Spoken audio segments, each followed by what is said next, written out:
Good afternoon, everyone. I have done my best to display the SCP we're going to be handling today at the right of the screen here. I don't know how well it's going to work. I'm probably going to have to do a few cuts to just move them around, but we'll see how this goes. Never done this before. Yes, so this is one of my two SCPs. I might eventually discuss the Wolfman in the future, but for now we will be tackling the weight loss pills. First of all, this object is in the file referred to as SCP-XXXX, as you can see in the top there. I will be referring to it as weight loss pills, or just pills. I'll refer to it as pills just to save us time. The object class for this particular SCP is Keter. I don't know how to pronounce that. I think it's German. The special containment procedures are as follows. At least one person must perceive this this SCP, the pills, at any one time. One D-class personnel may be tasked with carrying out this task. One moment. One D-class personnel may be tasked with carrying out this task, and during shift changes, both the new personnel and the previous personnel are encouraged to keep their attention trained at the SCP at all times. At no time may line of sight be broken with the anomaly, and the containment cell may be decorated with whatever furnishments personnel deem fitting.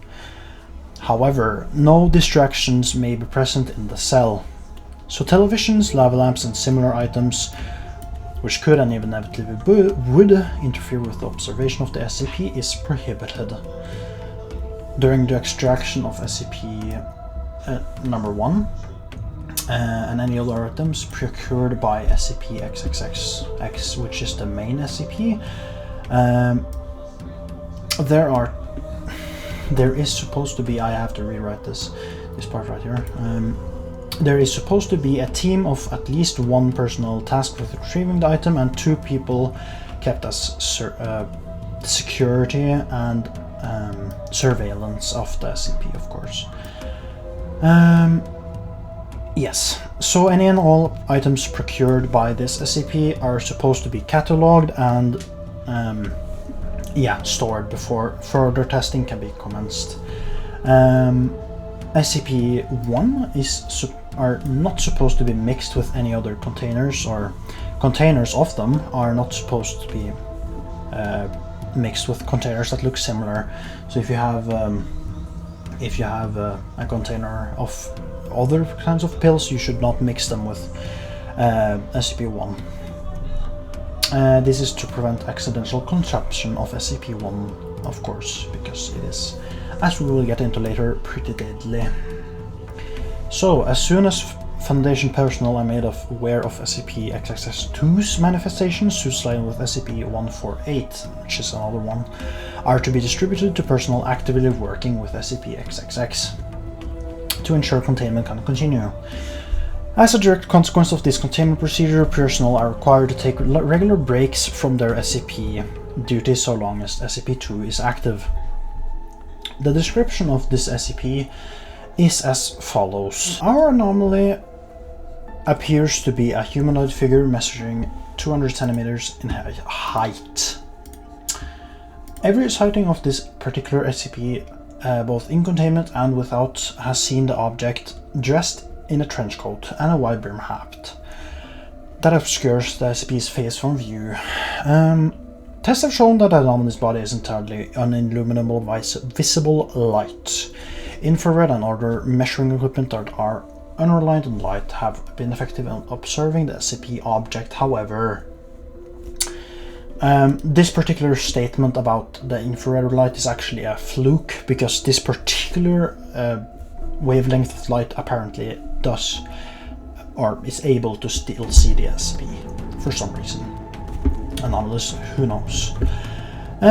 This particular SCP's object, the subject's body is overall akin to that of an average human male of similar height and size, save for, of course, their hands, which appear not to possess structured digits.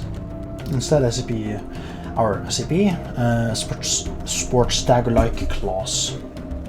During testing, it was proven that our SCP can transform these duties and will in turn into more humanoid hands. It is currently unknown whether our SCP can transform their hands into anything it desires, only change between these two modes. Where one would expect our SCP's right eye to be, there appears to be no structure. The left eye is however present and appears to be bioluminescent in contrast to anomalous otherwise black skin. X-ray scans have revealed that the SCP possesses no skull and the bioluminescence appears to be originating from its skin. If this particular SCP object has stood in the same place for an extended period of time, which is an average of at least 20 minutes, 15 minutes, I mean, any applicable personnel divert their attention away from the SCP, it will anomalously transport itself to a random location on the globe, with apparent or no discernible pattern apart from its presence to a place where it is locally nighttime. This ability appears to manifest itself if the closest applicable human diverts their attention away from the SCP, and not necessarily as soon as light of sight is broken. Such blinking does not seem to trigger the ability of this SCP. If a human person comes within approximately 1 meter's distance from our SCP, they will hear a faint voice coming from the SCP. This voice cannot be perceived by more than one individual at a time, as other personnel standing within its 1 meter radius report that they do not hear such a voice. Our SCP will typically address the person by name and then ask if they wish to bother it, while opening the trench coat to reveal their wares. Our SCP will typically have one additional unusual item in its collection, as well as a small bag of SCP-1. These wares cycle every 24 hours, more or less. The Foundation has so far declined to purchase any of these additional unusual items, and it is entirely unknown if these additional items are anomalous or not. There's a little note here, we'll get back to that later. SCP-2 appears to be a bland lava lamp of indeterminate origin or brand. SCP-2 manifests itself whenever our SCP has stand in the same place for extended period of time. No methods have so far been successful in preventing SCP-2 from manifesting. SCP-2 will likely affect the psyche of any human perceiving it, and at later stages it will also affect the personnel within a vicinity of it. SCP-2's effects include diverting attention away from our SCP, as well as drawing attention towards itself. SCP-2's effects will progressively increase in potency the longer our SCP is forced to stay in one area. It will take an average of 2 days.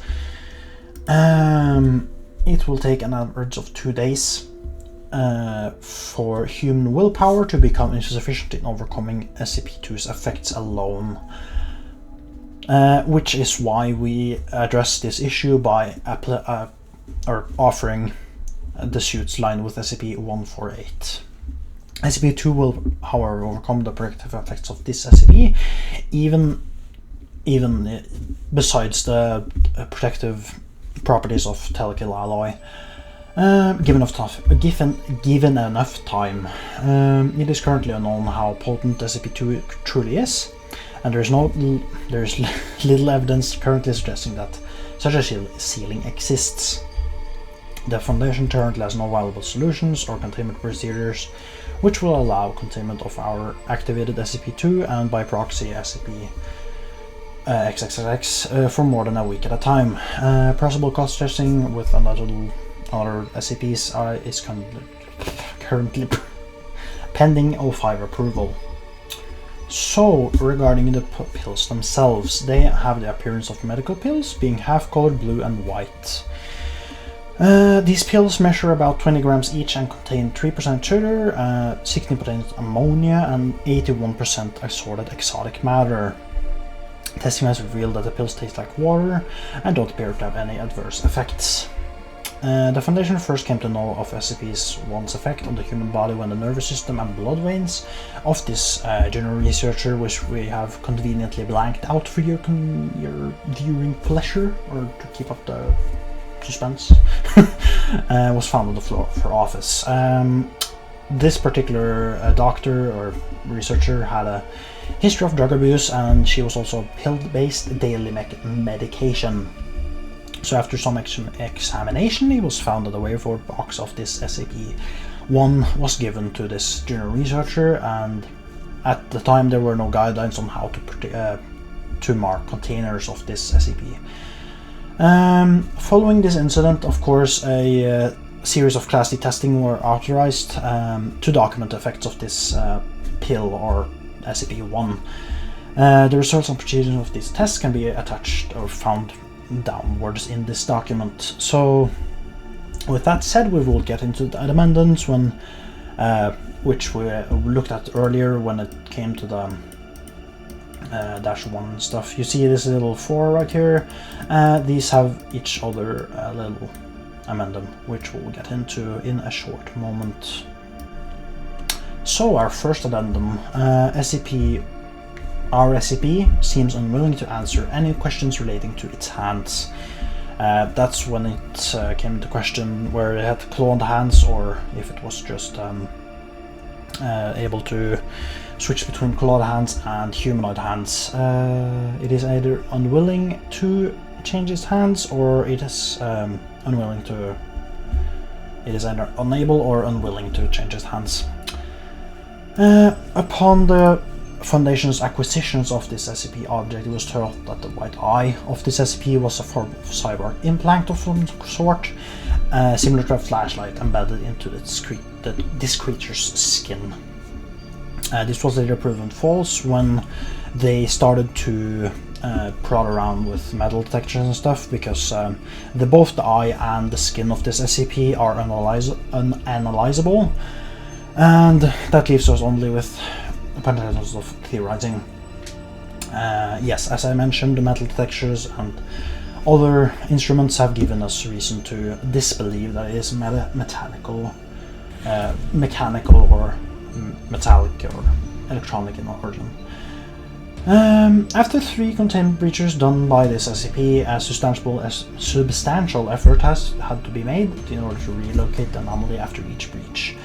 The researcher therefore proposed a number of possible tracking methods to lessen the resource demand that this SCP would cause if any future containment breaches were to occur, and these are the ones we're going to get into in a moment. The first test the Foundation did was affixing a standard GPS tracking device directly to this SCP's skin. This SCP was then left unperceived for half an hour. The personnel found the GPS tracking device lying inside the SCP's cell, and no further signs of this SCP. So, when it came to test 2, the SCP was willing to barter a GPS tracking device for a bag of SCP-1. Our SCP put the GPS tracking device inside its trench coat, and the device appeared to be providing a steady signal even when the SCP was moved from where it had traded the item. Our SCP was then left unperceived for half an hour, of course. The GPS signal appeared to be steady even when it was being monitored in an adjunct room for every 10 seconds or so, 13 times before the device stopped sending updates. The frequency of the GPS device then remained unresponsive for 2 hours before a read could be made on the device. The GPS device, which we affixed to the SCP put inside its trench coat, transmitted coordinates translating to the Swedish blank. I'm guessing this is Hamburg, maybe. Local Foundation agents were able to locate our SCP at the transmitted coordinates. It is worth noting that this SCP refused to mention the GPS device after Test 2 was cancelled or concluded. So in the future it might be necessary to barter with this SCP to implant a new GPS device as the old one runs out of power. The weight loss pills have gone through extensive testing from the first day the Foundation became aware of its properties. A log of this testing can be found attached below this note. That first test they did was feeding this weight loss pill to this particular D-class. They were being medically monitored. The medical equipment that was monitoring the D-class had at this time noted that they had lost only body fat. It should be noted here that researchers kept this D-class monitor at all times during testing and the intermission between each test. A 1 week grace period was also taken into effect between each test. The second test I did was giving 2 pills to this same D-class. The monitoring equipment reduced the body fat loss of a further 4 kilos than the aforementioned test. The third test involved feeding this D-class 3 pills. So the medical equipment noted a substantial decrease in this D-class's body fat. He had lost in total 12 kilos of body fat. This D-class, prior to being tested by with this weight loss pill, had been diagnosed with obesity. Medical equipment and professionals present at the testing had deemed that this diagnosis was no longer applicable, and that this D-class could now be considered overweight at most or worst. Let's see, I'll just scroll down a little bit. After prolonged exposure to SCP-1 or the weight loss pills, this D-class's cooperation metrics and effectiveness to the foundation had improved such that they were relocated to another sector, probably given another name and designation. The second D-class were instead, of course, replaced or brought into the place our tried and tested first D-class, and that's where the fourth test comes in. 1 o'clock or 1 military time, our second D-class was fed 4 pills or 4 weight loss pills. The D-class at this moment were overweight, but not morbidly obese or anything like that, not like the first D-class had been. The second D-class reported feeling lightheaded, and upon examination of the medical equipment, they had reported that all of the subject's body fat has vanished.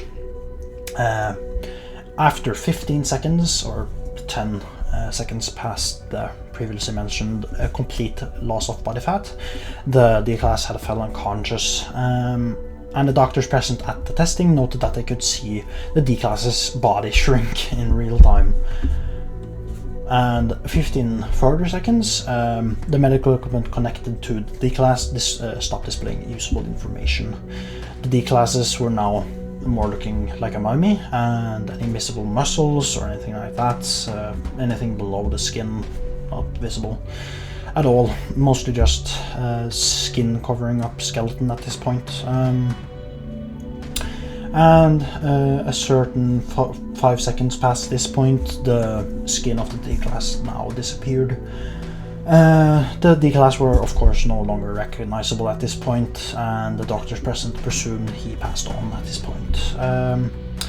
After 15 further seconds, the bones that remained on the operating table now shrunk rapidly, and this soon ceased to exist completely as well.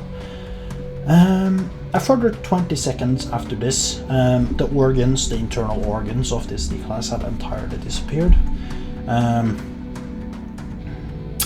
Let's see here.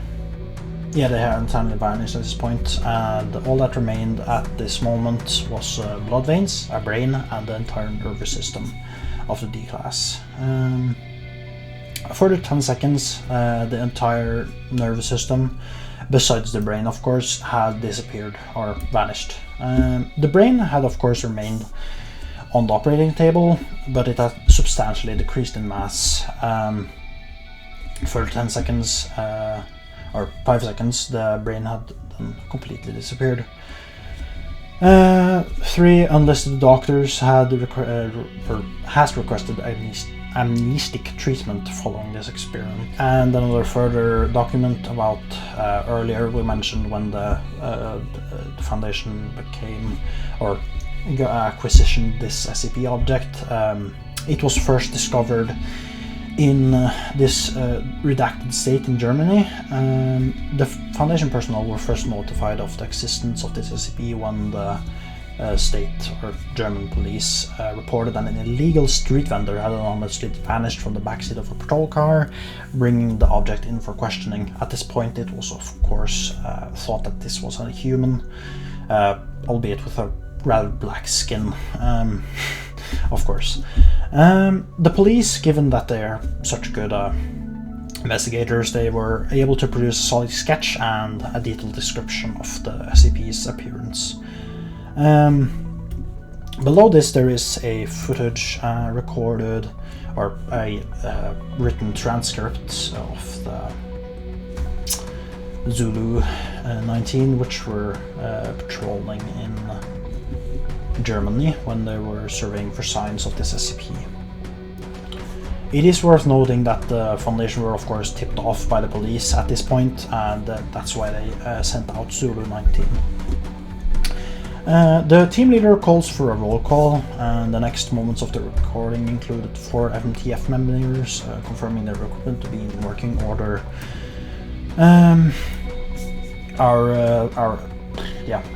They say, or to the squad, they vocalize that they should remain vigilant, that the SCP could be anywhere. After 5 minutes of silence, the commander can of course be heard speaking on the radio once more, and they vocalize that the target has been spotted. The 4 task members, of course, having been seated up until this point, are seen readying the weaponry and stuff, and they're getting up from their seats. The door of the truck is opened and the squad members begin to form up in their usual tactical formations. And despite this this German road being one of substantial business, the MTF had of course expected many civilian witnesses, and while they were expecting this, there were no reason to fear because there were no civilians to be spotted anywhere nearby. The operatives have later suggested that this might be one of the SCP's abilities, and this has been noted for potential future testing, of course. As the MTF members approach this valley that the SCP is supposed to be located within, a single white light of course appeared in the shadow of the alley. The commander of the MTF squad raised their fist to signal that the operatives should remain standing where they were. The commander then approached the rally with their weapon raised. Of course, with their tactical training, they're supposed to be actively engaging potential targets, and eventually they came within a meter's distance of this anomaly, or RSCP. And the commander of course reported having heard the voices coming from the SCP at this time, but they had chosen to ignore them. Our commander produced a pair of cufflinks. The rest of Zulu 19 kept their rifles trained on the SCP, and eventually the silence was broken again. The commander confirms at this point that the asset has been acquired and that one of the task members should radio in for transport. Transport ended up arriving on site around 10 minutes after the SCP had been successfully restrained. The SCP was then transported to this blanked out site, and it has been contained there since. And that is the transcript on the weight loss pills. Hello, this is me editing. I just wanted to confirm a little something. This SCP I have just gone through is not an official SCP on the wiki. I will probably link the workshop, or I don't remember what it is. It's a it's not an official SCP, it's not an official listing. I'm probably going to add it in a little eye icon up here somewhere, or either if I don't get that to work, I will probably add it as a link in the comments down below, so you can find it there anyway. Yes, without further ado, I hope you did enjoy the SCP, and I might be doing this in the future. As I mentioned in the video earlier, I might do one of these videos on the Wolfman, depending on how well this video does. So we'll see. Have a nice day.